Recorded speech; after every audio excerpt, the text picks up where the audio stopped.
Now pause. Your point about the you were going to make a point about the associate. So if our associate D has a subsidiary, for example, D, If the associate D has a subsidiary, oh my God, I've never seen that. I've never seen that in the exam. So if the associate D has a sub, yeah, go on. What's your question? for example, G, would we have a related party or not? Sorry, so D has a subsidiary, yeah, and your question is? For example, that is subsidiary G, so is alpha a related party with G or not? Is alpha a related party to this sub? Let me think. You're watching me think. Alpha influences D. D controls the sub, yes? So this is in substance one entity, yeah? So if I am able to influence the associate, and the associate is able to control the sub, the answer to your question is yes. That alpha would be a related party to the subsidiary of its associate. Wonderful. Could come up. And if that question comes up, you'll be the only class that has thought about it in advance because of his question. There's always something in the exam which has never been examined before. There's always something in the exam which has never been examined before. And I've never seen a question where the associate has a subsidiary, but logically speaking, that relationship would exist. One thing perhaps I should say before we run away from the topic, I've been looking at the individual companies. Strictly speaking, if you look at the group accounts, any transaction between alpha, any transaction between the parent and the sub, what happens in the group accounts? It's cancelled out, yeah. So in the group accounts, any transaction between the parent and the sub is eliminated on consolidation. So it would only be a related party transaction disclosure at the individual company stage of the parent and at the individual company stage of the sub. Because in the group accounts, you actually eliminate the transaction between the parent and the sub, therefore there's no need to make a disclosure. But in the group accounts, you're not eliminating transactions with the associate. You're not eliminating transactions with the joint venture, so those would also be disclosed in the group accounts. So.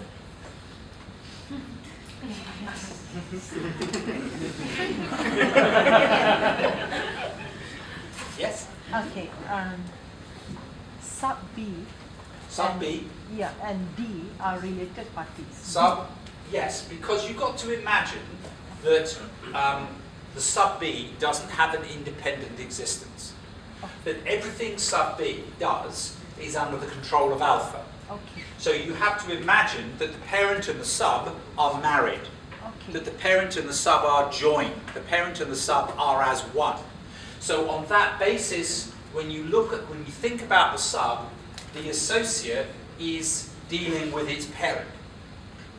Because there's no difference between the parent and the sub, because the sub does exactly what the parent tells it to do. So if the associate is related to its parent, which it is, by definition, it must be related to its sub. This is learning. We're learning here. This is good. Sir, then why D is not related to E, whereas E Why is also D? is not related to E? No, it is. It is. It is. Once you're related to one sub within the group, you're related to all the subs. Once the logic applies, because once you realize that alpha and B are together, then alpha and C and alpha and E are also tight.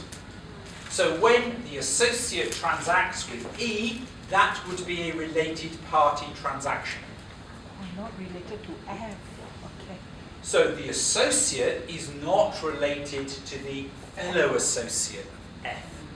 Okay. Yeah? The associate is not related to the fellow associate of F. So if the D has its own associate, So if D has its own associate, Then your alpha will be related. Certainly we're going to make you think. what is your question? What is your question? So will alpha be related to? So if D is, yeah, so this associate is related to that associate, Will alpha be related? and this associate will be related to that sub because they're all part of the same group, but I can't see that anyone else is related. Or that means both be related to alpha, right? No, because alpha influences, and then you're influencing the influence, that's too diluted. Alright. Yeah? You're influencing the influence, that's too diluted. So there's not an alpha would not necessarily influence this entity. Alpha certainly influences F because it controls the sub, yeah? Yeah? Yeah, you can't do a double influence.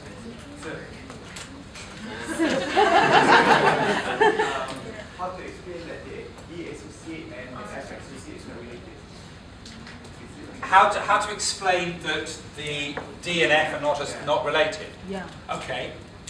Does D control F? No. Does D influence F? No. It's in a group. But it's in a group. But they are cousins. They are cousins. Now,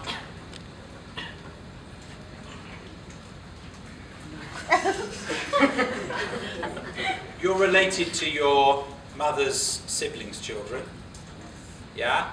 And, no, stop. You have cousins on two sides of the family, yeah? You have you have cousins from your mother's side, and then you have cousins from your father's side, but the cousins from your father's side are not related to the cousins from your mother's side. Oh. Yeah? Your cousin's cousin is not your cousin. Yeah? Your cousin will have cousins who are not your cousins. So associates are not related to each other. Yeah? It's for the same reason why when you have a director, when you have two companies with the same director, they're not automatically related because it's influence and influence. It's too weak. It's too weak. Influence and influence is too weak. Yeah. Right, segmental reporting. Oh, you so enjoyed that.